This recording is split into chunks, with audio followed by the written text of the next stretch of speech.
Welcome to the Michigan Youth Sports Podcast.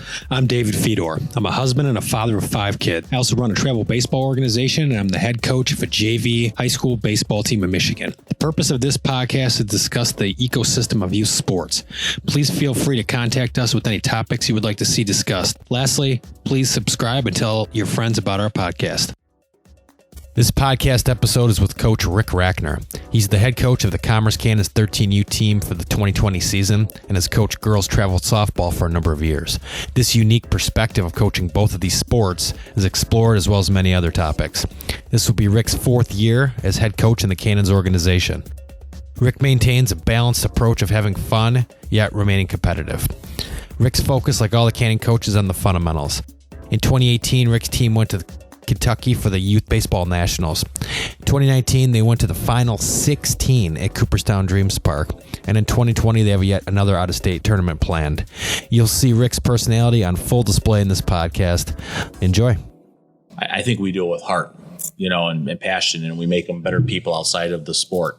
And if we do that, then I think we've hit some home runs here. So what about you? You played in college. What was your, take me through when you were a kid, did you play multiple sports? And then I know you played baseball. I think you made all the way up into college. So just take me through that timeline or in that journey. Yeah, I was baseball diehard growing up. So when I was... Where did you grow up? Farmington Hills, okay. Right down the road here in Michigan. So, I grew up there. Baseball was a sport I loved right out of the gate. I did play basketball, flag football. I never played tackle football and some other odds and ends, but baseball was my go-to sport. So I was probably a 2-sport athlete, but really a 1-sport athlete. Was baseball I was really good at. Basketball, I was decent, but I wasn't like a star walking out on the court. So and pretty early on, and I was a small kid growing up too. So baseball, just seemed to be a better fit for me based on my size at the time. And So you in the local rec league? We started with, it was the North Farmington West Bloomfield League. We started out there, played out there for years. It's crazy to think about it. Our seasons were 16 or 18 games. And every one of those games was a big deal. Now these kids are playing 40, 50, 60 games a summer at those ages, And then we got into travel ball. My dad coached me all the way through post-college. You did play travel ball? Yeah, played travel ball. When did you start that? I think we started it when we moved away to Europe when I was 10, 11, and 12. So when we came back, I was about 13 years old, maybe 14 when we started travel. Where in Europe? Over in Germany, actually. For work? Yeah, my dad was with General Motors, so he got moved over. We got moved over there with the transfer through General Motors. He worked for Opel, which is one of the car companies over there, and he was heading up Opel over there at the time. And when we got there, the one worry was, we got a void now for 2 years without baseball. And I was going to a Frankfurt International School, and then my dad right away, literally the day we landed, started making phone calls to see if there was any baseball in the area. Found out that the Army bases over there had a baseball league. So each of the Army bases had different programs. So, this Army base in Frankfurt versus this one, I don't remember all the locations, but they all had all the, the members of the military over there. Their kids would play. So was it kind of like Army Navy football? Was it like that where all the bases were they rallying behind the teams? Yeah. Was it like that? Yeah, probably. I was 11, 12, 13. So I just remember being really cool that we were playing against, other American kids who grew up playing baseball. They were like me. They talked like me, I didn't have to learn German or anything. Right. I struggled with that terribly. I could never pick it up. I was a terrible German student. I know a few bad words probably still to this day. And then, so my dad went to Frankfurt International School and said, "Hey, you guys do baseball?" And I said, "No, we don't. We don't have anyone to coach." He goes, "Well, what if I coach it?" And so we put together an international team. We had a kid from Argentina. We had a kid from Japan, a couple Americans. But they were all on this base. We were all part of. So we were the only non-Army or military team. So we had all these military-based teams, and then we had this team from Frankfurt International School, which was coached by my dad. Gotcha. So they allowed us to join the league, and then we did very well. The military league? Yeah, the military league. Okay. So it was awesome. And I can't remember the name of the league or anything, but I can still picture the fields we practice on. I can still picture the teams we played against. Very fresh in my mind, some of the games we played. So now going back to him, what was your dad's background in baseball? Did he? None. Football. He was a football guy growing up. So he just did it because he loved baseball. Yeah, I love baseball. He got involved early on, and then I have a plaque at his house, and I wish I could remember what the numbers were, but we went back through one year for Christmas years ago. I went back through all the records and books and gave him like this lifetime achievement type trophy or whatever with all of our records and championships on it. And I mean, he coached us in like 700 games or something like that over all those years. So it was awesome, and then my group of buddies who I grew up with, and some of them I'm still tight with, we played from the time we were 7, 8 years old, except for the few years I was gone, all the way through post-college, basically. And those are memories you'll have forever. And I think that's why I love coaching my own kids' teams right now, because I know what that's like. I remember those great times. I still, we still talk about those great times when I see those guys every now and then. And I just see this bond and these friendships. I think, these kids, whether it's my kid or anyone else on the team, they're going to have for the rest of their lives. So I think that's what's special about it. So that's a crazy story about the military base and getting that together. So cool. Yeah. And my dad, if you would tell you, I mean, it was literally the day we landed, he started making those phone calls, trying to figure out, all right, how do we keep baseball going? And I remember when we were over there, I played a little basketball too and stuff, just through some sort of Parks and Rec type league they had over there. So, I think that was through the military base too, actually, now that I think about it. But it was neat. In terms of travel sports, everyone's in travel anymore in this day and age. When I was growing up, especially when we got to about 13, 14, started travel, I was the only kid in the household playing travel sports. And we were only playing one travel sport, which is baseball. So think about the simplicity of that in this day and age where we all have 2 or 3 kids playing 2 or 3 travel sports, right? It's we're everywhere at all times. And what was neat about it, it was really the family aspect of it. My dad was coaching. My mom was, I think, at every game I ever played, and my sister became the scorekeeper. So she had an integral role, and she would do the books, old fashioned, pen to paper, do the stats every night for my dad. There's no computer printout sheets or anything like this. No game changer. No game changer. So yeah. Was she kind of at first coerced into that and then learned to like it? I don't think she was coerced. I think she loved it. She's a numbers person, but I think in later years, and she'll probably kill me for saying this, but there's no question there's probably always a boy or two on the team that she liked as well. So I remember a few times my dad not being thrilled with some of those, moments where he was realizing, oh boy, Jen may be more interested than scorekeeping for these games or whatever. I better go back and recheck those stats for that game. Yeah, exactly. I saw a lot of staring in the stands that game. Yeah, there's a couple of kids, I won't mention, there was a couple of my teammates that I know for sure that there was interest in. So now, probably both ways, to be honest with you. But. So now go run me through your roster of kids that you have now. Yeah, it's actually my wife's roster, she would say, because I'm probably one of the kids, but, obviously married and then 3 kids. So, we got the daughter who's in high school, does gymnastics and softball. Then Shane, who I coach on this team, who he's kind of the all-American kid at the moment with the 3 traditional sports, basketball, football, and baseball. We've talked about hockey and lacrosse and some of these other up and trending sports, and he likes the traditional 3. So I say, man, you're the all-American kid right now. And can you? And then little Carly, I got to get in there too. So stop on Shane. Before we go to Carly, let's stop at Shane real quick. So if he came to you and said, I want to play soccer, how would you feel about that? Well, soccer's not a sport, it's an activity. That's just the truth of the matter. It's like knitting. I've always said that. A lot of the kids say that around here. I know anyone who loves soccer, they roll their eyes at that. But I've actually been up at the school and I've heard kids say that kids I've coached and stuff.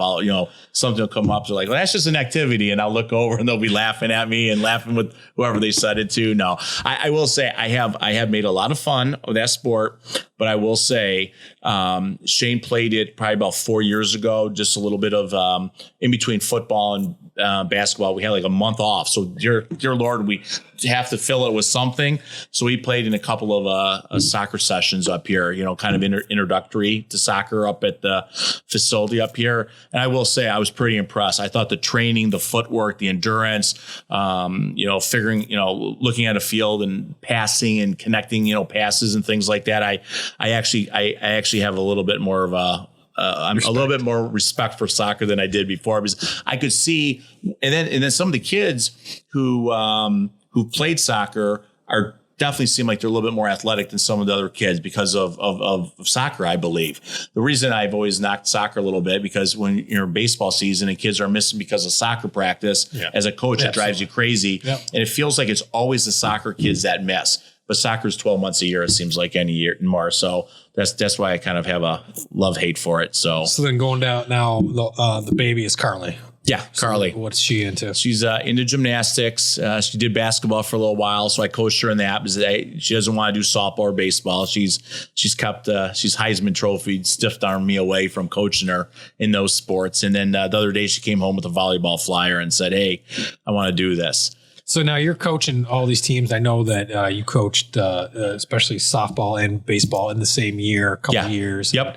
And, that's a lot. So how does your wife handle all that? And she seems like, from what I gather, she's supportive of it. But tell me about what her challenges are.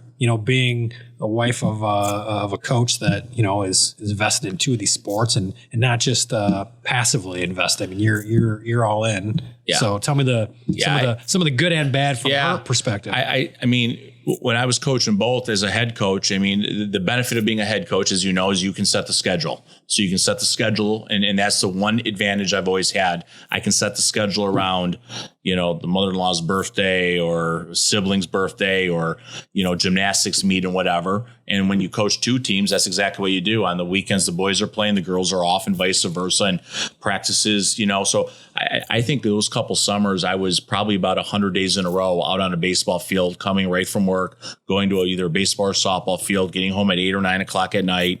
And I probably don't know the full, possible strain it puts on Julie, at home, because she, you get to practice and you're so invested and you got your practice plan and all you're thinking about is how you can make these kids better. Right. And you don't realize that someone is getting your kid to practices and jamming sandwiches, peanut butter and jellies down their throats, hopefully. Right. And picking up the other kid and moving. And so I think you forget a lot of times as a coach, there's this whole other world of stuff going on behind the scenes. And, she's been great with it. We just about 3 weeks ago, we have Thursday nights free. It's probably the first time we've had any nights free in years. And we're kind of, back to date nights again. And I kind of laughed at her. I said, I had to figure out what am I supposed to talk to you about? We've been kind of laughing about that a little bit, but it's been fun. It's been fun. You used to have those epic date nights though, right? Yeah. Years ago. Yeah, we used to have once a month. So those getting back in the rotation? I don't know. Those were a lot. We used to be more creative back when we were young. We used to have one night a month. It was either my turn or her turn, in which, one of us would surprise the other person. Like, for instance, one time we went horseback riding because I found out she had never been on a horse before. So surprise date night, we're going horseback riding. We get there, she has no idea what we're doing. And, I think we did that for 127 straight months. What was the baseball game one? The baseball game was great. Story. So there was I don't remember what show it was on. William Hung, remember him? Yeah. He sings the song She Bang, She Bang. Yeah. Yeah, I mean, terrible singer, but it was kind of like a cult following thing or whatever for about 3-4 months in the United States, and everyone loved this guy. And I don't know if he was. I think he was American Idol maybe contestant. Yeah, I think you're right. Yeah. So I thought this guy was so funny because it was so just ridiculous. But I thought it was so funny every time he was on TV. I loved watching him because it was just my kind of humor. And he came and he was playing I think it was at the Pontiac Mall, whatever that mall is up there before it closed. And so our surprise date night, and Emily had just been born, so she's in a stroller. I drag him up there. No one knows what we're doing. We walk in, and there's this little stage with William Hung up there, 12 Piston cheerleaders, 4,000 elementary age kids, and me and Julie with a baby. So we're up there, and I think this is just hilarious. And he sounded just as bad in person as he did on TV. And we're walking out, and she goes, "I vetoed this date night." I said, "You can't veto a date night. That's not part of the rules. You can't." I veto. And she's all the way home. I'm vetoing this night. So a day goes by, and there's a couple of weeks left in the month. So I'm like, I'm going to fix her clock, because I saw Central Michigan, where I went, had an auction, because they had Central Michigan night at Tiger Stadium, or Comerica Park at the time, where you could auction and win a bid to throw out the first pitch. So I'm like, I'm going to win this no matter how much it gets. So I win it. the first pitch, we drive down to Tiger State or Comerica Park. It'll always be Tiger Stadium, I guess, to me. We drive down there. She doesn't know what we're doing. And we get there. And she's like, okay, we're going to a Tiger game. And she's kind of thinking it's got to be more than just a Tiger game. We've been at other Tiger games before, like it wasn't special. Like we've been to other ones before. And then she gets in there and we're sitting in this this area with some officials walking around and stuff. And she's kind of starting to think about it. She's like, oh my God, I'm either singing the national anthem or throwing out the first pitch. And all I said was, yep. And she goes, it better be the first pitch.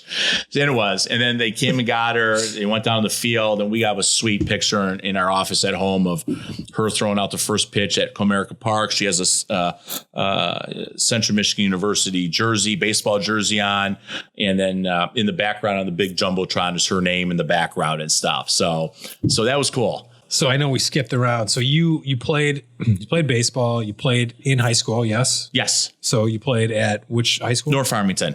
Then, so what were you playing there? What were you position wise? Pitcher was my primary thing. There was probably 3, maybe 4 of us, and I was one of the just regular guys in the rotation. So I pitched, and when I wasn't pitching, I usually played center field. So every now and second base, but pitching was my thing. I mean, it was becoming evident to me about my junior year that baseball, where I think I had the most value to a team, was definitely on the mound.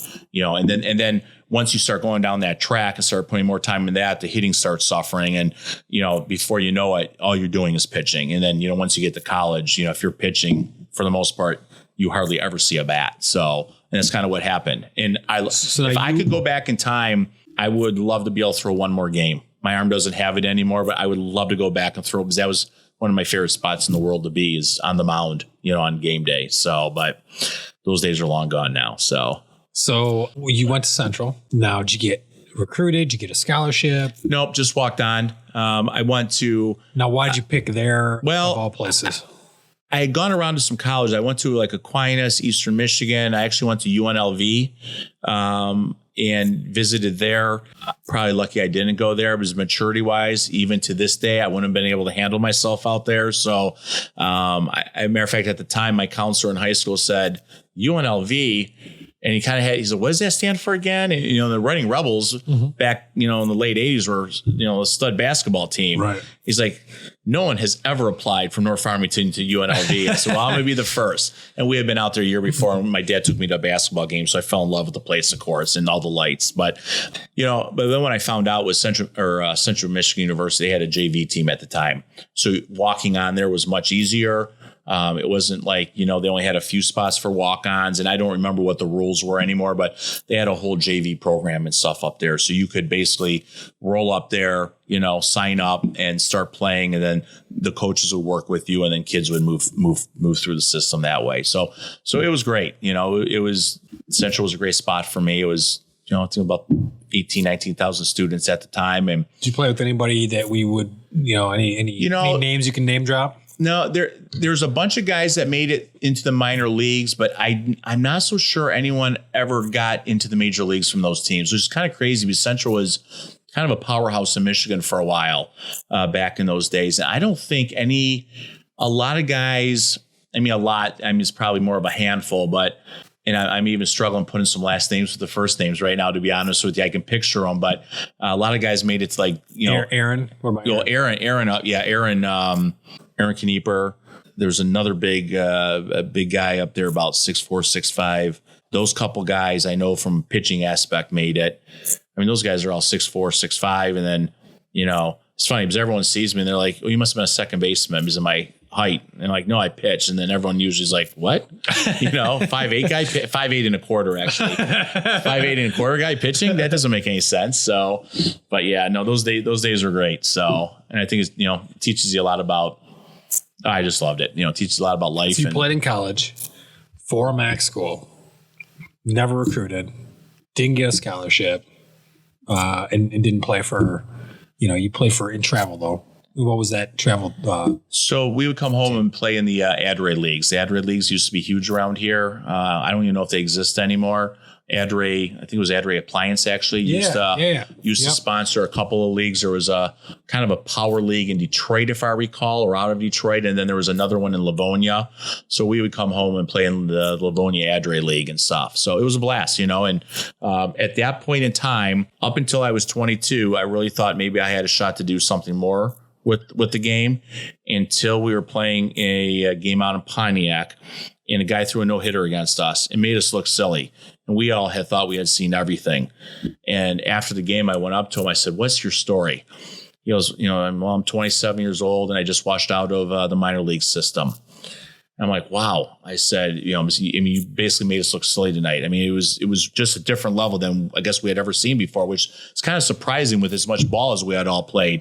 And, you know, and this guy's now washed out, you know, an old guy at 27. And he said, "Yeah," he goes, I made it to Double-A. He goes, "The jump for me to get to Triple-A is so massive. And then the jump again to major leagues is even that much more massive."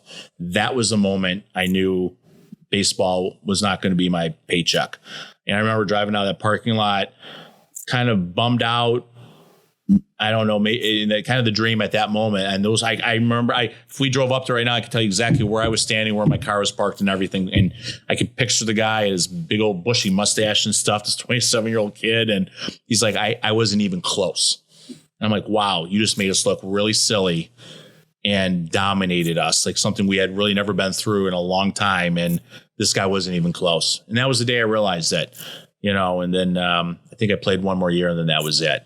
But I think I needed that moment because I think I still would be dreaming about it, you know, at my age now. Oh, we still all do. Yeah. You know, you think you just want to do it so bad. Especially, I'm 39 years old and I see some of the major leaguers that are 40, 41.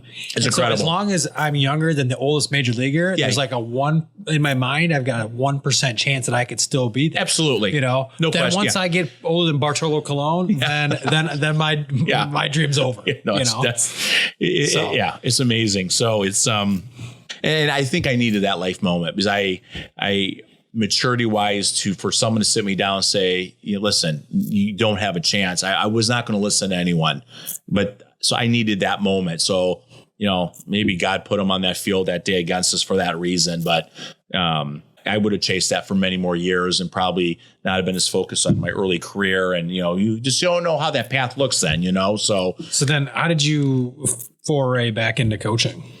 I didn't know I was going to coach anything until the kids started getting involved.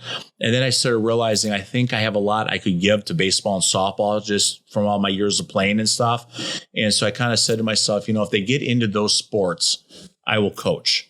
And then I immediately just fell in love with it and the passion for it. Just, I mean, you know, maybe even obsessive some days, you know, sitting and, you know, rewatching all the videos and training videos and talking to coaches and working with my own and others in the backyard and all the extra time. It became addicting to me.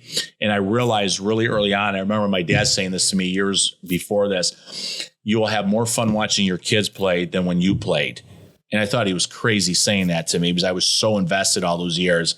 But I would much rather watch my kids play and be a part of that right now. Not even close. I play some competitive golf sometimes in some of the tournaments in the area, and I don't even do that much anymore. And I don't miss it at all. I would rather be at a practice with the kids than playing in a, 36 hole competitive tournament right now or something like that, because so it got in my blood and I loved it.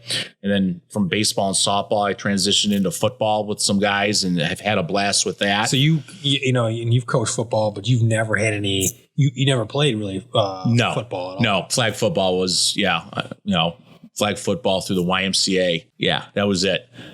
So everything I've learned is through the coaching staff that I coach with now. So it's just been great. We have a great group of guys, and I just as they, now I feel very comfortable out there. But when I first started, I didn't know a lot. You don't want to tell a kid something that's not, doing technique the right way. So I was out there learning as much as the kids were early on those first year or two. And I think this will be our 6th or 7th and final year this year, because the kids will then be going to high school. So, but yeah, so, but it's been fun. It was something different. And, even though I'm a baseball guy, there's something fun about football coaching. And I think what it is, you only got 10 games a year. Baseball, you have 60 games a year. So, when it's 1 out of 10 games, that's 10% of your season. 1 out of 60 games, whatever that percentage is, that's why I think that's why football is just so much more meaningful. Every game is, you're on the edge of your seat, whether it's college or other, right? So how difficult was that transition for you to go from, coaching something that you're competent in, you're comfortable with, to something that, you've never coached, you've never played in a real competitive level. Yeah. I think the great thing about that was, I think there was some nerves going in because you want to make sure you coach the kids the right way. But the coaching staff I'm with, I mean, everyone has their role. I've always kind of said I'm of the 5 coaches, I'm the 5th coach. I'm kind of like the assistant in a weird way. And I realized early on that, while I'm learning technique and learning all the drills and the, in the vernacular and the play calling and all that, number one, I didn't have an ego going into it. I knew the other guys were better X's and O's guys, and I don't have anything to give in that area at that point in time. I probably think I have more to give now, but you learn the game a little bit. But I learned early on that my role for football is to be kind of the passion and energy guy for the team. If a kid's really down and hurt while we're running other drills, I kind of go over and try to help the kid out and keep them motivated. And I kind of found my own niche with the team, to be honest with you, and coaching. So that became kind of my niche, I feel. And then I learned from the other 4 coaches I coach with and listen to them and, coaches meetings, and then started really getting really interested in watching tape. And then you watch tape of our kids and you go watch some pro tapes and just kind of, but those 4 guys have been great for me to learn that game. And I watch football completely different now on Sundays. I don't watch just the ball anymore. I'm watching linemen. I'm watching, the DN and technique. And, it's really changed my perspective on the game. It's really fascinating. So I'm going to sum up what you just said.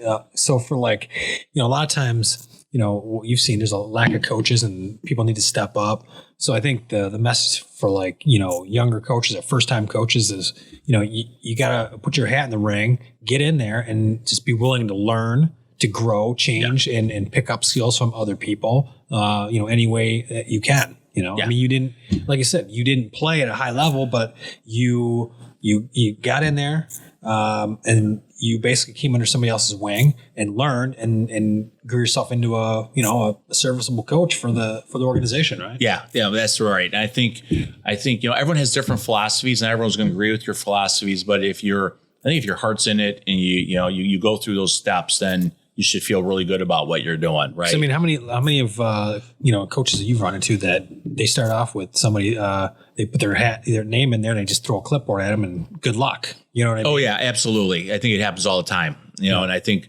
it's not only that. I think some people jump into it and they don't realize the amount of work and the effort you have to put in. I mean, if you think about it, it's every hour you're on a practice field, there's probably 2 hours of work outside of it. And I don't think people see that. I mean, if you are really serious and passionate about it, you are probably up once or twice a week till 1 a.m. working on practice plans and heck, sometimes you're working on scheduling and finance stuff and all this other stuff that's going on in the background, especially if you're in travel, as you know. And but I think I try to remember what my number was. I think the last year I did both the boys and girls, it was like 12 or 1,300 hours over like a certain period of for time. That's an estimate. But if you think about that in 40-hour work weeks, right, you wonder how the heck you slept, So, right. But, whether people are great coaches or not, the ones who put in the time and the effort and energy, and at least make a heck of an attempt with it, because at the end of the day, I always tell everyone it's the kids' experience that matters. It's your players' experience that matters the most. You want them, to me, you want to win, no question about it. We all want to win. We all want, those trophy moments and going out with the team and having fun. But, to me, like in Little League and in the girls softball league, the first thing I would do the next year is I would look at the rosters and say, did every one of the kids come back to play? Because if they all came back to play the next year, then we must have done something right the year before. We must have made them feel good about themselves, good about the sport. And so if they're coming back the next year, then we did something right. Mm-hmm. And if half your team didn't come back, you're like, oh boy, luckily we never had that happen. But that to me is critical. So So softball versus baseball. Before we get into the differences, how would you sum up what's your coaching style? If you had to summarize it, how would you say if an outsider? Well, who knows? How would you? Who are you talking to? How would you describe it, and then how would an outsider describe it? Depends, right? Everyone has those depends, right? Actually, I go back to something you told me. You told me, I think your dad used to tell you, if everyone likes you or everyone doesn't like you, then you're probably doing something wrong. And I used to be early in my career of coaching. I wanted harmony with every parent and every player, and I wanted this to be perfect for everyone. And it drove me, probably wasn't healthy actually, but that's just the way I was wired with it. And then after you told me that statement, I started realizing, you know what?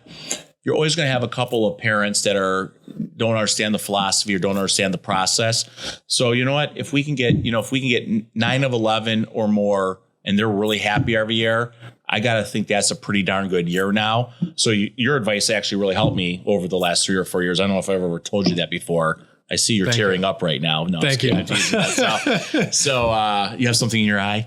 But you're right. You remember pretty much exactly what I said. And it was something my dad said. It was in my first year. Yeah. It was basically the clipboard thing where an email went out. Look, we're not going to have a season, and we need one more coach. I put my name in there. I played baseball and in high school and in that, but I didn't have any training or any guidance to coach a team. And so here I am with a bunch of 8-year-olds, and they threw a clipboard at me. They didn't give me any training, and so I'm like, all right, well, I'm going to make it my own. And, and overall, my dad wasn't one to give me, we have a great relationship. I love him. We get along very well, but he, supported me a lot, but he would never say outwardly like, hey, you did a great job here or whatever. So, I was kind of, had a rough patch that first year, and he came out and said, he goes, hey, listen, been watching these games, because he came to a bunch of them, and he's like, look, you're doing a great job. Don't change a thing. And then that's what he said. He said exactly what you said. If everybody loves you, you're doing something wrong. If everybody hates you, you're doing something wrong. If more people love you than hate you, you're doing something right. And I was like, and I've told you that. I've told a bunch of other coaches that, because I think it's appropriate. You're trying to do you want to make everybody happy, but at the end of the day, realistically, as there's nine spots on the field. Yep. There's 11 or 12 kids. And I say now, when we talk to the parents in the parent meeting, 3 of you are going to hate me at the end of the year. Yeah. No matter what happens. Yep. And that's what we sign up for. And we know that. We know that. So, and I struggled that early on. The first couple of years, if there was any dissension with any parent or something, I would, my one coach always said, you're over communicating with them right now, and I would meet them at a restaurant. We'd have dinner together. We would talk through it. And I wanted that harmony and that balance. I thought that I guess a mandatory part of the job, or I was wired that way. I don't know. But the last 3 or 4 years, and it's much healthier to come in this way because, I love where this conversation is. Yeah. You didn't answer the question, which is, what's your coaching style? Well, I'm gonna quote, I think it's Bette Midler, "Wind Beneath Your Wings." Is that her song, or is that a lyric? Okay. Right. Every time I say that, someone usually makes a joke about that. I hope, and I think I've done this. I want to be able to get these kids, because I've had some people say you need to yell more, you need to be harder on them and stuff. And I think we have those moments where we are, and I've probably gotten better with that over the years, having those moments where I need to be a little bit more direct with them. But to me, it's about, how do you take these young people, especially when they're younger, and how do you build confidence in them? How do you keep the love of the game going? How does this translate over and maybe into their life or school and everything else, and their mental approach about other things, which they're not thinking about at this point. But we all know at this age how that all builds off of each other. You're planting seeds. Yeah, you're planting seeds, right? So I just hope, for all the kids, I want to keep instilling confidence. I want to keep instilling that you can do this attitude. I remember a few years ago, we were at a game, it was with one of the girls, and she lazily ran down to first base, should have beat the throw out. It was one of those moments where I did lose my mind a little bit. And I remember I got a call the next day from her mom that I ruined the sport of softball forever for her, because I got on her, and it was younger in my career. So it kind of stunned me for a minute. Right. And now I'm like, oh, I should never do that again. Well, I do think I was right in that moment, but you got to balance all this stuff. Right. But listen, I hope we can continue. Like right now we have a bunch of 7th and 8th graders. My goal right now is to be harder and give them all the right tools in these practices over the next year or two. So when they go to high school tryouts, things slow down for them. Now those coaches may bang on them more, but if we can give them the confidence to walk in there and look like a ball player and footwork like a ball player and throw like a ball player and pick up the extra balls in the corner when the coach is kind of looking, but not really, and all those little things, and that's what we're trying to do. So I guess it's the wind beneath your wings type philosophy, even though that probably sounds a little silly right now as I'm saying it even in my head. So. I like it. Your philosophy is the same about with these kids and having them have good experiences, right? I mean, that was an experience. That was an experience, a different thing that, it doesn't happen every day. And that's what our date nights were about. Those 127 straight months. It was about, because you sit around as a couple, especially, we didn't have kids yet, but I was like, are we just falling into patterns and stuff? And is there new experiences of things in, we always talk about doing this. We always talk about doing that. Sometimes you do and sometimes you don't. And then that's how that came up. And then I have the list of them all on a piece of paper still. We tracked it for years. And, it's, some of them are cooler than others, obviously. And This podcast is brought to you by one of our sponsors, Greater Michigan Orthopedics. Give Dr. Hemming a call like I did for my shoulder.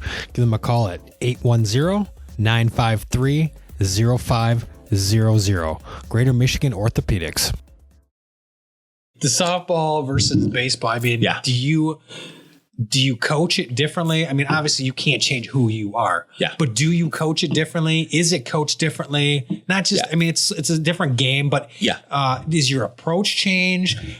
Do you handle situations differently? What's the difference between the two? I think, first of all, the two games, as much as they look very similar, they are so different in so many ways. 100%. And I don't think I even realized that until I got into softball. I mean, if you think about it, the girl, so in college, right, you watch, College World Series, or you watch the professional league for the girls, the women, all the bases are 60 foot, right? The girls start on a 60-foot field. Now you think about the boys. The big field's 90-foot bases. They start on, I don't even remember what we started off in. The Little League was probably 50 or 60-foot bases. Right. So I guess my point is the girls are right away on a big field. They're on the field. They're going to be on their entire career. The boys grow into the field. It's kind of interesting. The game's so much faster in softball. So much faster. And then the pitching, they're right on top of each other. And, they're right on top of the batter. So you're teaching hitting and hitting mechanics and getting them comfortable in the batter's box is so much harder to me in softball than it is baseball. Because the reaction time, the ball's coming in. I think the ball's coming in. I mean, it's not, but the ball almost seems like it's coming in faster when they're 9 and 10 U than it is at 15, 16 U because of the distance, and the ball's smaller. So the ball even grows in size with the girls. But to get to more of the core of your question, when I started coaching the girls, there's definitely a difference. There's a difference in maturity level. The girls definitely seem more mature than the boys early on. I think everyone would agree with that. And the girls, I think, want to run through a wall for you a little bit more. Early on, I think the boys get to there at some point, but I went out with a sports psychologist early on, and a guy I met through some other people. It's kind of a weird story, but I took him to lunch a couple times, and he was a sports psychologist, and he got he wrote a bunch of papers and stuff on professional female athletes. And near the end of his career, what he would do is he would go out with new LPGA golfers who are new to the tour, who are probably freaking out a little bit because they finally made it, right? Don't want to lose their card or whatever. And he would carry their bag. So he basically caddy for them. But the reason he was out there with them was to talk to them about the mental approach for the game. And what he said to me, which has resonated with me, and I believe it's very true, he says the relationships for the girls are much more important than the boys. The boys will pound on each other and 5 minutes later be turning a double play.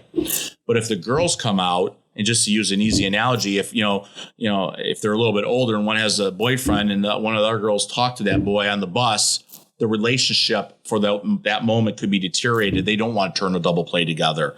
So he told me early on that for the difference in his opinion between the girls and the boys is much more relationship driven, and you want to have a little bit more or much more harmony, player coach, player to player, what happened at their family life. Now, you can't control all those things, obviously.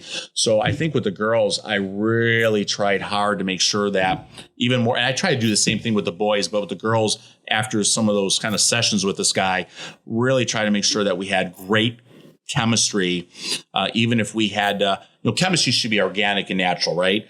But if you saw things where there was little rubs happening or whatever, I would separate the girls and put them in different groups and stuff. With the boys, I'll just throw them in the same group and let them go.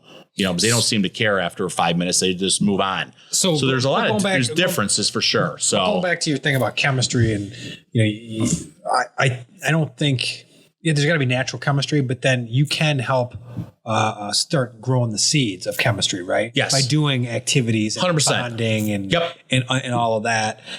So I know you do that with the boys too, but so.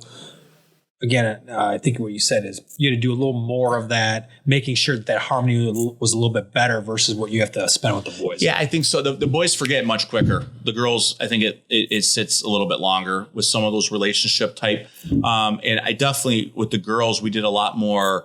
The boys, we don't do it as much. We did do it to some degree, but one practice when they were younger, we would bring apples and they would hit apples after practice, and they love that, or we'd have a movie day and we'd all go to the movies together, or, we did a lot more of that type of outside bonding so the team was really cohesive and whatnot.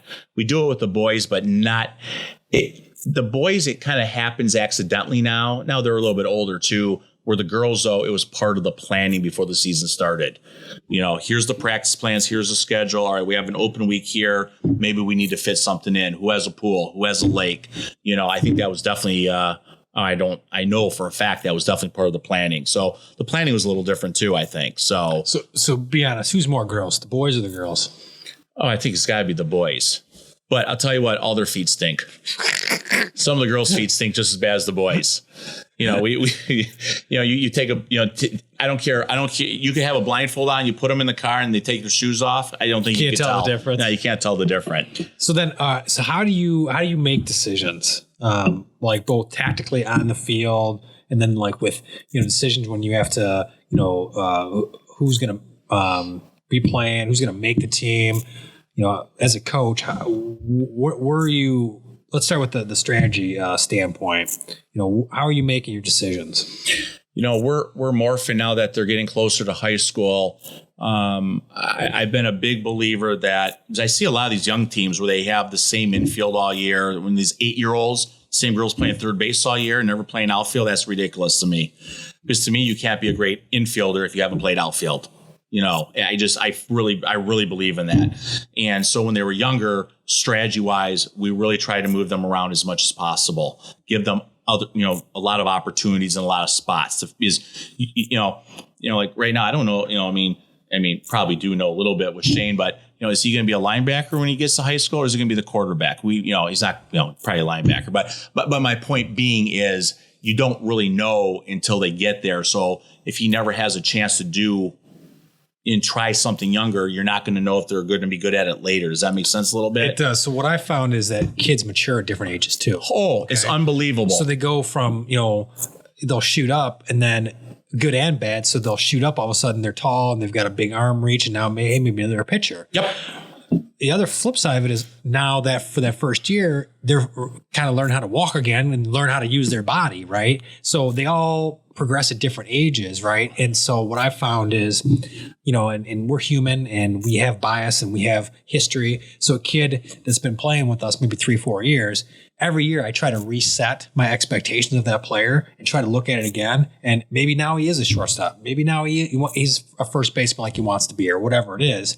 And because they all progress at different ages, yes. It clicks in at different ages. Yes. And so that's kind of what it sounds like you were saying the same. Yeah, thing. absolutely. I think it all changes. Now, however, we're getting into this point where they're all, where are we in January? So, 4 of my kids are 14 months away from high school tryouts. And then all the 7th graders are 26 months out, right, before high school tryouts. And to me, I want the win will be if all of them can play high school baseball, because then we've given them the skill set to do so, and a lot of hard work by themselves and their parents, obviously, and probably a lot of checks being written too, right, with all this stuff. But we're getting to a point now too, to be competitive, you got to start honing some skills. I'll use Shane for instance. I don't think Shane is a second base or shortstop, but I do think he's a corner guy. And he's getting most of his playing on the corners right now. He's more at first than he's third, but we got to work him more in the third.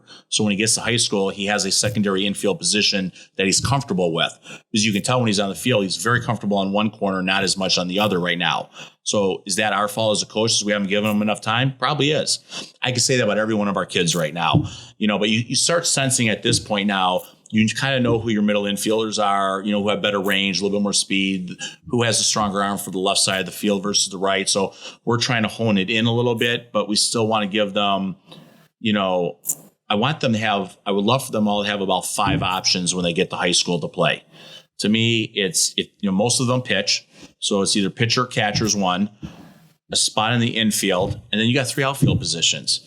And 42% of the balls at this age get hit to the outfield, which the kids don't understand. Hey, JD Martinez makes $20-some million a year playing right field. That's right. DH. That's right. Right field's not bad. Not a bad spot to be. Yeah. So I think we're trying to hone it down, I guess is my point. With strategy wise, we're trying to, because I want us to give kids an opportunity who maybe aren't ready for second or short, let's say, but we're getting to a point now where the kids know who's better at those positions. You do want to you got to have a little winning in there too, to keep the motivation going and whatnot. I mean, there's a balance with all this stuff, right? Some games we'll go into and, we'll do some testing and stuff. So my expectation of a win versus loss isn't really there. It's more about player development. But if you do that too much and there's a bunch of losses, the kids aren't registering like we are as adults. So then, maybe you got to go back to your stud lineup and get a couple wins. So you got to balance all this stuff. And it is not easy. It is not easy at all. And I think we figured there's like 400 or 500 decisions a game that you make. You're going to screw up a few, Some of us more than others. Yeah, you especially. Yes. Yeah, for sure. No, I make a ton of So I don't know if that all made sense, but no, I think, it did. I think it morphs over time. Strategy morphs over time based on age, I believe. So. Going back to one thing about you said about high school. So one of the things I'm trying to get, same thing. All my players are 9th or 10th graders, and what I've done, especially in the off season, is try to get them comfortable at various positions, like you mentioned. So that way, when the coach asks them, "Hey, have you ever played this position?" they can look them in the eye and say, "Yeah, I've worked over there," but at least somewhat be proficient in that. Yes. And so that because if they're playing, like you said, like we'll go back to your example of Shane. If he only played first base, and what if there is a kid in front of him at his high school, a year ahead of him, got it, who is a giant stud and a roadblock, the Miguel Cabrera of his high school? He's in trouble, and he has nowhere else to play. Then what happens? That's correct. So, and this is a life lesson too that I try to explain to the kids too. You always want to have options. Yes. You don't want to be pigeonholed in your career. You don't want to be pigeonholed on the baseball field. You don't want to be pigeonholed in a lot of areres of your life. Yep. So 100%. Yeah. And I think we first base, I think is a good example of that. Everyone wants to play shortstop, right? Everyone wants to be Derek Jeter and the captain, right? Well, when you get to high school, every kid or most kids probably have played shortstop, and every one of them wants to be starting shortstop in high school. There's only one of them per inning, right? Or per game or starter or whatever, however you want to look at that. And, and some of these kids who have great range and stuff, they have a lot of speed for the outfield, and they can make hay out there. Like you said with JD, there's nothing wrong with that. I mean, it is such a critical, all 9 spots are critical, and sometimes I think the perception of the outfield gets a bad shake, which is too bad, really, because there's a lot of games. I mean, there was a ton of games last year. I think we won because of the outfield. Going back again about your coaching style and when making decisions. So how much weight do you put in decisions based on stats or analytics?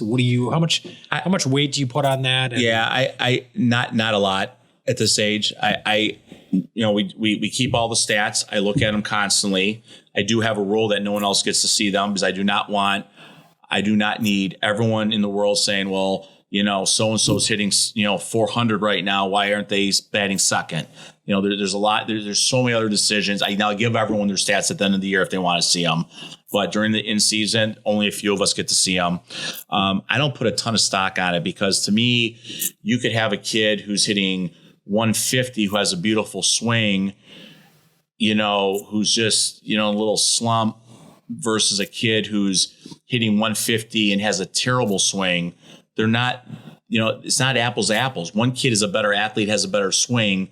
One kid is just maybe, not as good of a player. Or let's say the kid with the worst swing has a 300 batting average over a 2-week period, but all of his hits are little dribblers and he's kind of lucking out a little bit, in a way, they're not pure. Stats you got to be careful with. I think there's a huge place in them. Obviously, sabermetrics and everything. Obviously, Billy Bean and all those guys. That they would think I'm nuts with this, but I think at the youth level, you got to be careful with that. I'm more into technique, their approach, their confidence. How hard they're working. How hard they're working. There's 1,000 other things besides stats. Stats is literally one of the last things I look at right now at this age level. I do keep an eye on them though, and if we see there's trends going on, people one year were talking about, maybe we should put a couple of kids who have, higher on base percentages up in the lineup who aren't as good of hitters, but their on base percentage was very good. Well, I have no confidence they're going to hit the ball. All right. So they work some walks. You got to give them credit there. But you also luck into some walks too sometimes. You know what I'm saying? So you got to be careful with on base percentage too sometimes. So and then they get fat on one game with some against a weak team. That's correct. And then the other guy's kind of the same throughout the whole season, regardless of the talent level against. Yep. And then one kid's feasting on.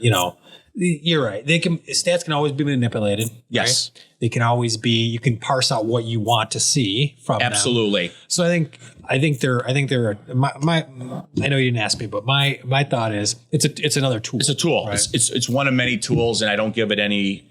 Yeah, I agree. It's a tool. You keep an eye on it.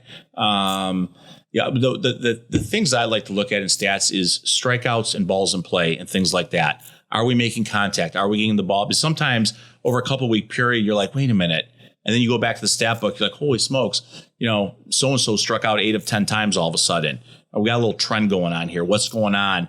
And we video a lot of times from the dugout, their swings. We'll go back and look. Oh my God, he's doing this or that. And then you make adjustments from that. So I think I use stats more for that kind of stuff. And that's the other thing too.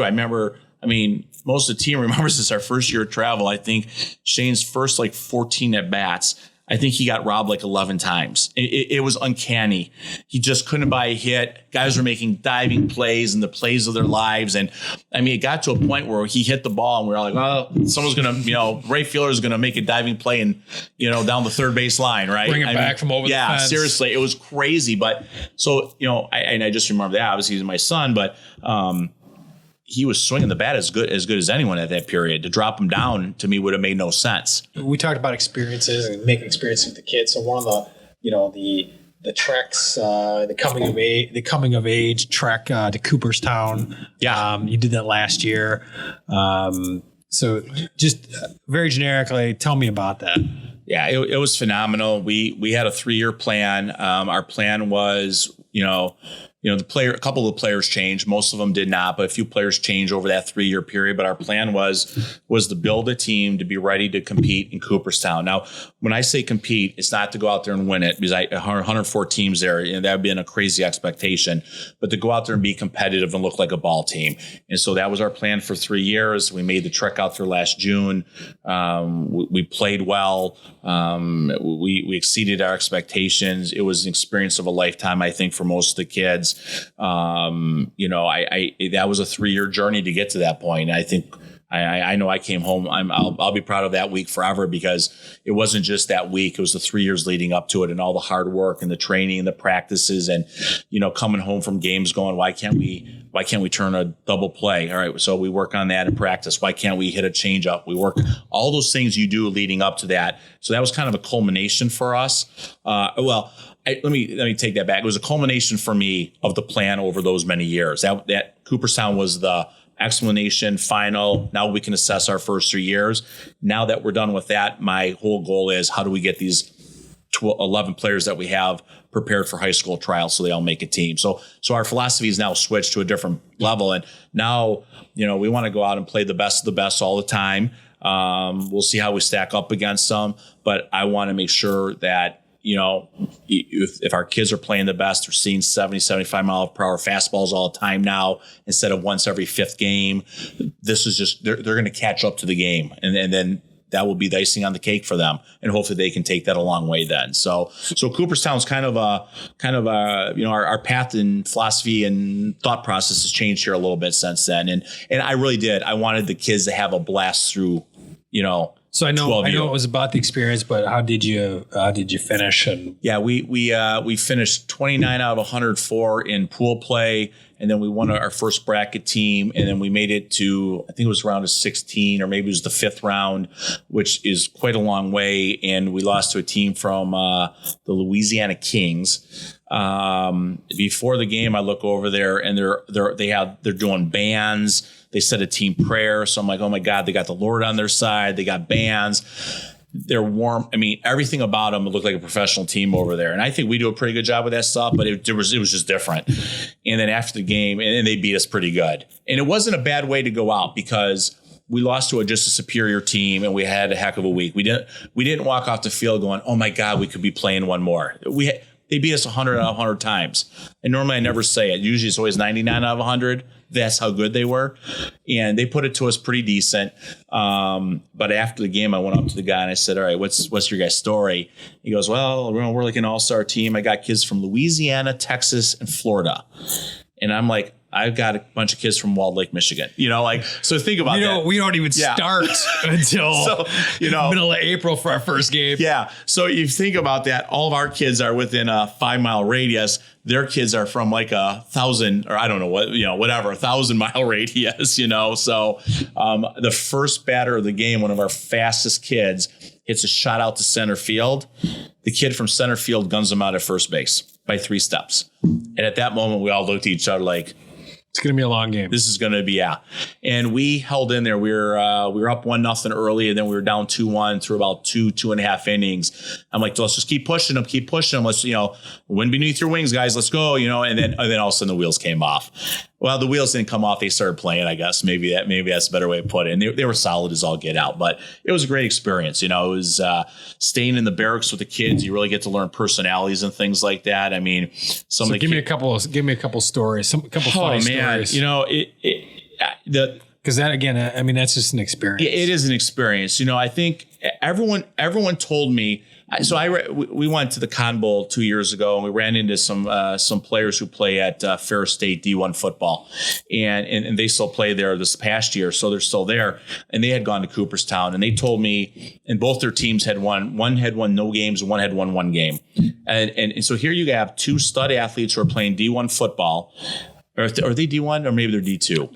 No, they're D2 or 3. 2 or 3. Okay. So, but anyway, so very good college football. Right. High level college football. One of the top programs for that level out there, right? They're usually fighting for the national championship every year. And both these kids said, it didn't matter about the wins and losses. It was about everything else. And I really struggled. I'm trying to understand that. And I kept telling all the kids it doesn't matter because I'm like, everyone else tells me it doesn't matter. I'm going to tell the kids this. We don't have these crazy expectations. And honestly, we won a lot, and that was a ton of fun. I think if we had only won 1 game, we would have had just as good of experience. I'm very proud of what we did on the field, but staying in the barracks and all eating together and literally moving as this amoeba together, where we were glued to each other, and then some of the personalities that came out. We're like, I won't mention any names right now, but we're like, that kid's one of our shyest kids, and he's in there entertaining the entire group till 1 a.m. and things like this. And, the same kid every day losing his belt and shirt before the games, even though we told him, there's always one kid on the team. Please, there's one kid. Please put it out. And then, the eye black or whatever, a couple of the guys started getting really crazy with the eye black. I mean, really crazy with that. And it was cool, but some of our kids wanted to be a part of that little club. So there's bonding there. And then, the wiffle ball and the competitiveness there, and and it was kind of neat because you have 3 coaches with the players. There are no parents, no one else around. You are just there. There's something pure about it. And then that setting, as you know, is unbelievable. I mean, and I forget what the hills are out there, but you're in those hills and you're standing there coaching. And all of a sudden you look up and you look in the distance and there's these rolling hills with these beautiful trees and, sun going up or down. And, could you imagine playing there as a kid? Oh, be phenomenal. I mean, if I even knew about that as a kid, that would have been my holy grail. I mean, that it is. Everything you said, I agree. It's just something about the whole atmosphere. You're staying together.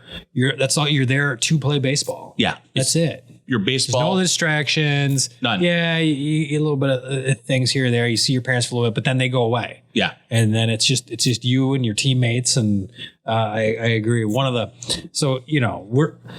from Michigan, right? So we're not putting these powerhouse teams like you just mentioned, 1,000-mile radius, right? Yeah. Same thing with us. We go there. We had your team at your age was much more talented than ours, hands down. We had a good team. We had a lot of fun, but we weren't. We were there to have a good time. So we go. I remember the one morning I get up to go to the shower at 6:30 in the morning, and the sun just is rising and everything, and I'm hearing ting, ting. I'm like, what in the hell? There's a team out there. Yeah, going at it, practicing. Yeah, and I walk over there, and they're coming, and they're finishing up. They've been out there for like 45 minutes. Yep. Okay, yep. And they're there to win it.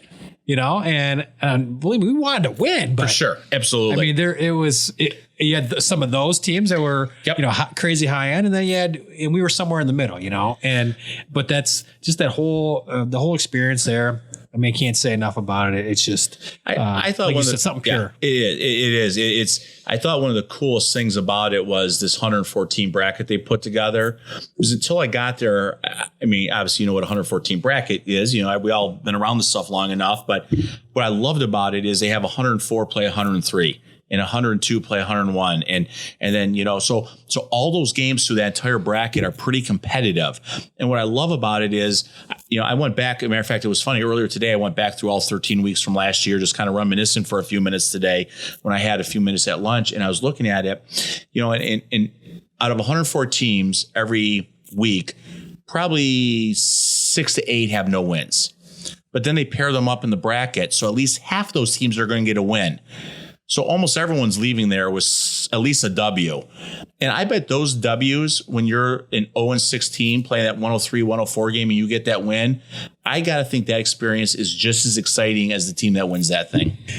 I can tell you, we were one of those teams. We were like 1-6 or whatever it was going in there. We got one win, right? Yeah. And that playoff win, we got a win, and it was a big deal. You'll never forget it. Never forget that. Deal. Yeah. The other one, I don't know if you felt this, but I felt a lot of pressure for the kids.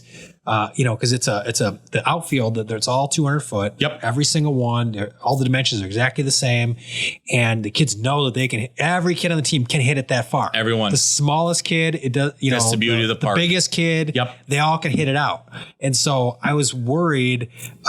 There was pressure on me. I'm like, God, when did this first one get it out? Are they going to try? Are they going to press too hard? And so I remember our going through the orientation. They said something about the record is like 14 home runs or whatever, something like that, right?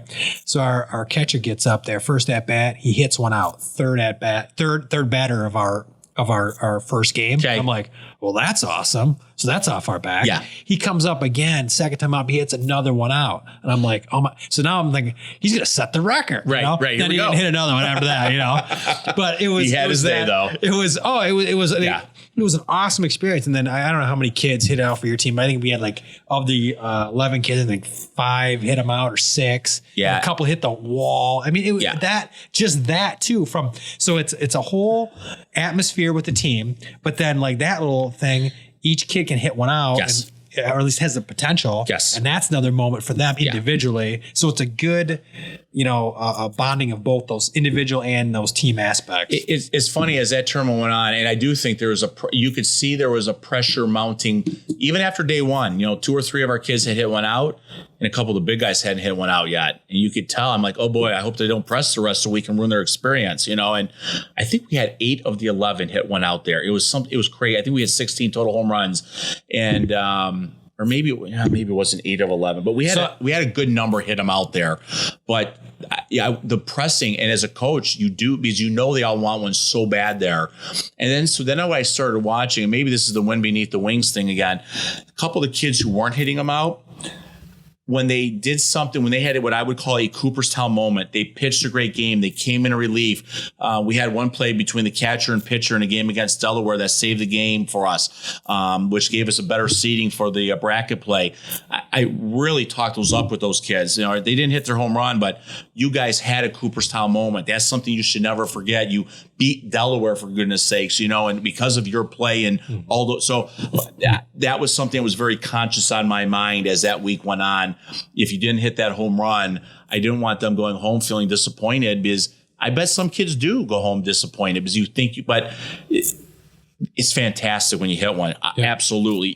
But there's so much more about that. So I am going to mention a kid's name that I was so happy that he. Yeah, I know where you're going with this. That's Andrew Holler. Mm-hmm.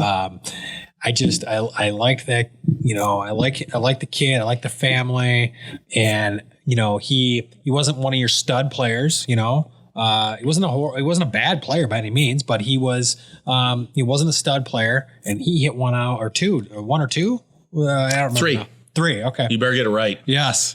But I thought that was cool. And then, your team was sending me pictures and stuff like that. And so even for me, I wasn't there, but I got to feel part of it because they, especially with Andrew, that's something he'll never forget. That, Andrew, I start crying even thinking about this. When he hit that first one, and matter of fact, his dad, we're good friends, and he sent me a text not too long ago. He goes, I was watching the game video or something, or the video of that moment. And he goes, one of my favorite moments of it was the second that ball was hit, he goes, your hands are in the air celebrating already. And I must have been in the line of the video, but it was just hogging the one limelight. Of the great moments of us being there. And then he goes off for 2 more after that, including one against the Louisiana team.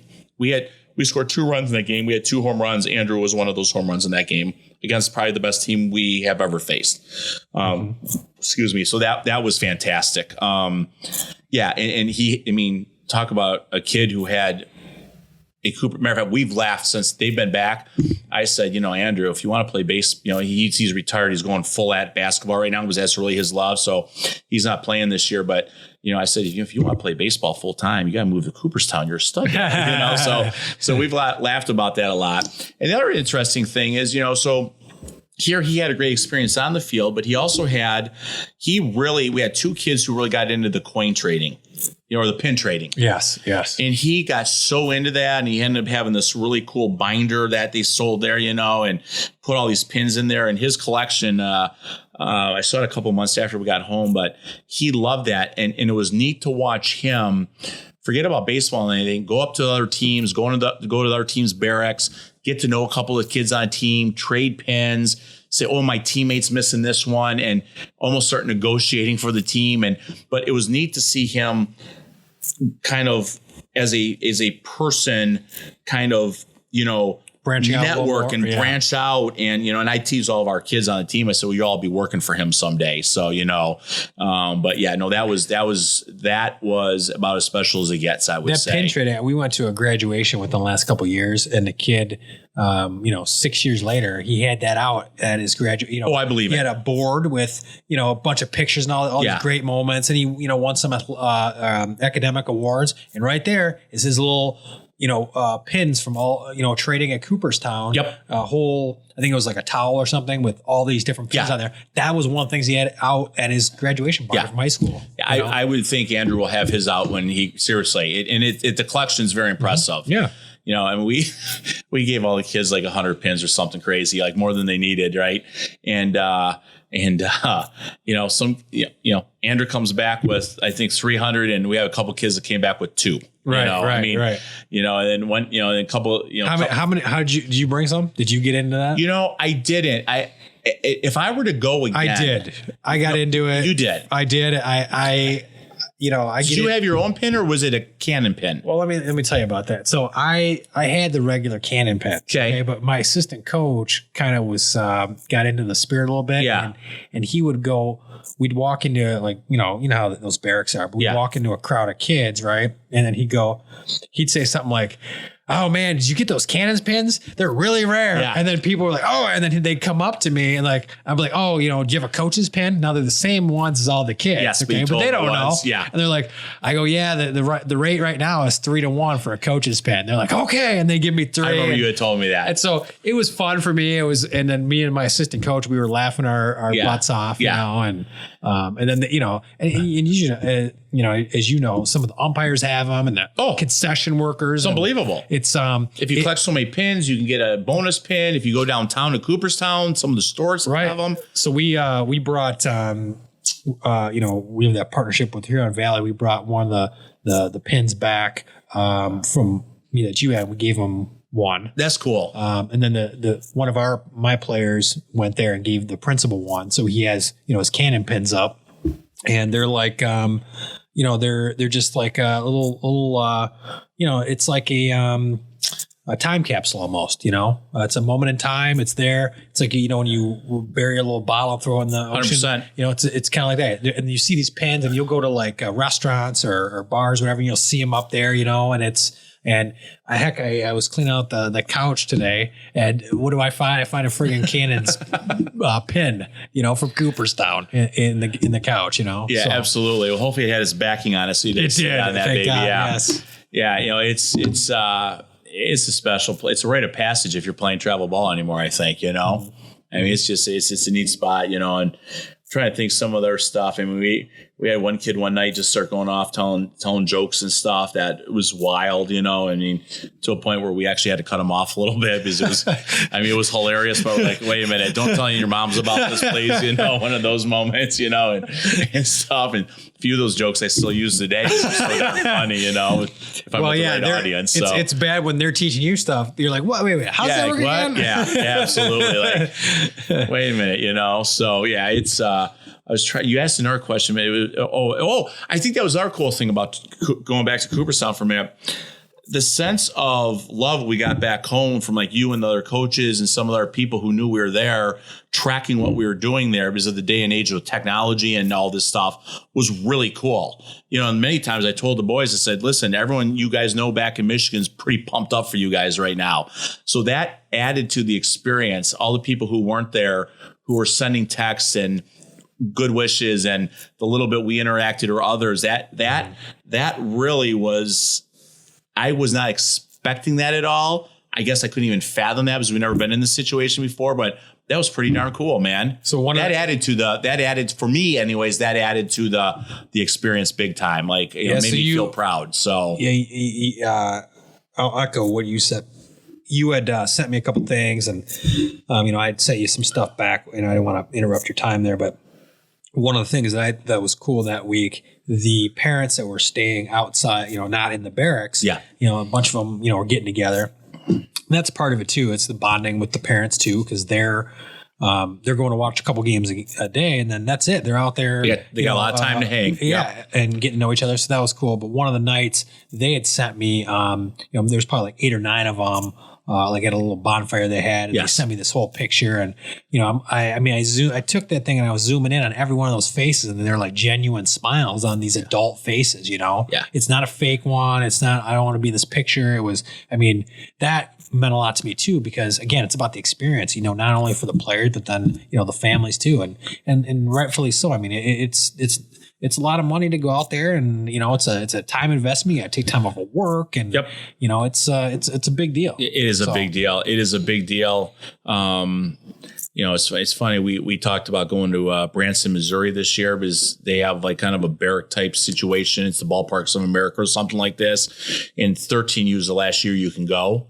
They don't have 14 or more. So I'm like, well, if we're going to go, we got to go this year. And, there was a lot of factors as we sat there and thought about it. And like, well, and part of it was, I think you just want a little time to get between Cooperstown and anything else like that. I think Ballpark Samara is probably a fantastic spot to go. This is not a negative thing against it. Just you want to keep that Cooperstown experience special. And then we let's put a little extra for number one. We got, the parents don't want another big payday like last year. I mean, they would all do it in a heartbeat, but it wouldn't be bad to have a year off too, because we've invested a lot of money in travel and hotels and all that. Yep. And we're we can get a lot of good baseball right here in Southeast Michigan, so that's what we'll do. But so nothing out of state this year.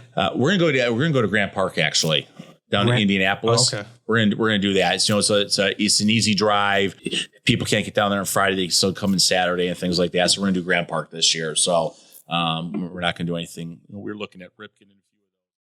Thank you for listening to the Michigan Youth Sports Podcast. If you have a guest that you think that we should talk to, reach out to us.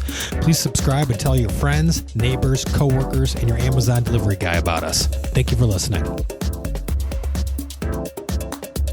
This podcast is brought to you by CrossFit Fate. Come out and let Tyler get you into shape no matter what age you are.